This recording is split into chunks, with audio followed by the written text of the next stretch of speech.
Hello everyone, अब हमारे पास paper 310 का एक और भी इम्पॉर्टेंट टॉपिक है। यह बहुत इंपॉर्टेंट है, रेस्ट्रिक्शन फ्रेगमेंट लेंथ पॉलीमॉर्फिज्म। ये बहुत इंपॉर्टेंट टॉपिक है, ये आप समझिए कि आएगा ही आएगा। ठीक है, तो ये टॉपिक को आप कंप्लीट कर ही लें। RFLP, ठीक है, जिसको हम लोग रेस्ट्रिक्शन फ्रेगमेंट लेंथ पॉलीमॉर्फिज्म कहते हैं। ये ऐसा टेक्निक है जब ऑर्गेनिज्म या तो डिफ्रेंशिएट हो जाए, analysis of pattern derived from cleavage of their DNA. मतलब जब किसी भी ऑर्गेनिज्म को डिफ्रेंशिएट किया जाए और किस चीज़ का एनालिसिस करके, तो कैसे उसके डीएनए में क्लीवेज आ रहा है, कैसे उसके डीएनए में ब्रेक डाउन आ रहा है, उसके पैटर्न के एनालिसिस के बेस पे हम इसको परफॉर्म करते हैं। ठीक है, तो this is a technique that exploits variations in homologue DNA sequence. ये टेक्निक ऐसा है जो कि होमोलोगस डीएनए सीक्वेंस में जो चेंजेस आते हैं उसके बेसिस पे वर्क करता है। RFLP occurs when length of detected fragment varies between individual।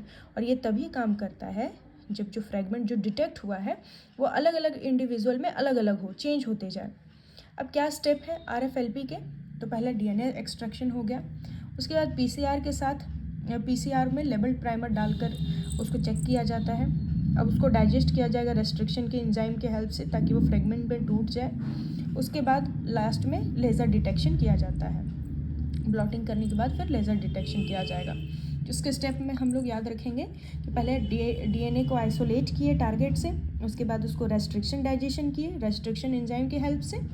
अब डाइजेस्टेड डीएनए सैंपल को जेल इलेक्ट्रोफोरेसिस में डाला गया, ताकि डीएनए फ्रेगमेंट जो है वो अपने होता है ना साइज़ के बेसिस पे उस पर रन करता है।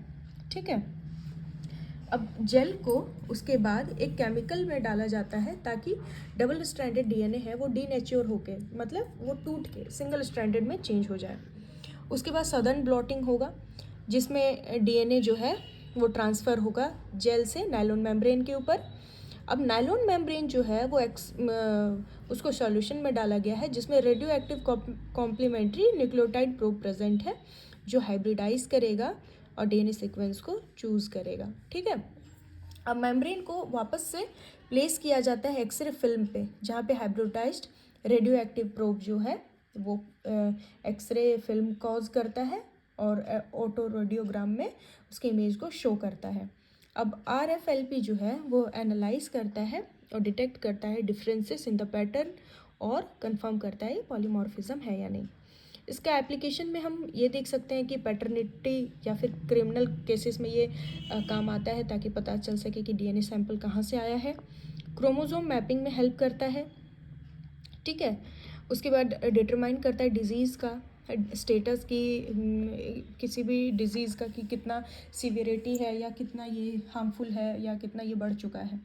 इसका एडवांटेज है ये जीनोटाइपिक कैरेक्टरिस्टिक्स के लिए रिलायबल है।